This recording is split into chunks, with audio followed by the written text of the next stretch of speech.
Кудайдын чакырыгы 4 декабрь.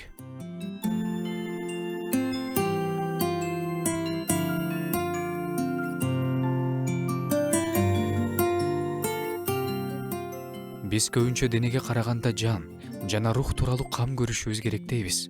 Бирок бизге убактылуу болсо да Кудай денени сонун кылып жаратып берген. Дене дагы камкордукка муктаж. Дене дагы Кудайдын белеги, биздин жеке менчигибиз эмес.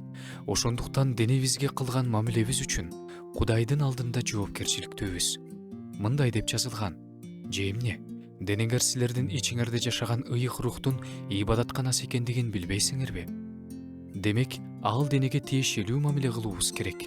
А эгерде Кудайдын ибадатканасын жаман, зыян нерселер менен талкылап жатсак, Кудайдын белегин баалабаганыбыз. Кудайды денеңер менен да, рухуңар менен да даңктагыла. Анткени анын баары Теңирдики деп жазып кеткен элчи Павыл. Демек, биз Кудайды ырлар менен, сыйынуулар менен гана эмес, денебизге кылган туура мамилебиз менен да даңктайбыз. Ден соолукка көңүл бөлүү аркылуу, туура жана убагында эс алуу аркылуу эмгектенгенге, Кудайга кызмат кылганга денебизге мүмкүнчүлүк беребиз. Эгерде адам денесин чарчатып, зыян нерселер менен талкылап жатса, кантип кызмат кылат? Дене тууралуу кам көрүү бул өзүмчүлдүк эмес, бул жоопкерчилик. Кудайдын алдында биз бүтүн рух, жан жана денебиз.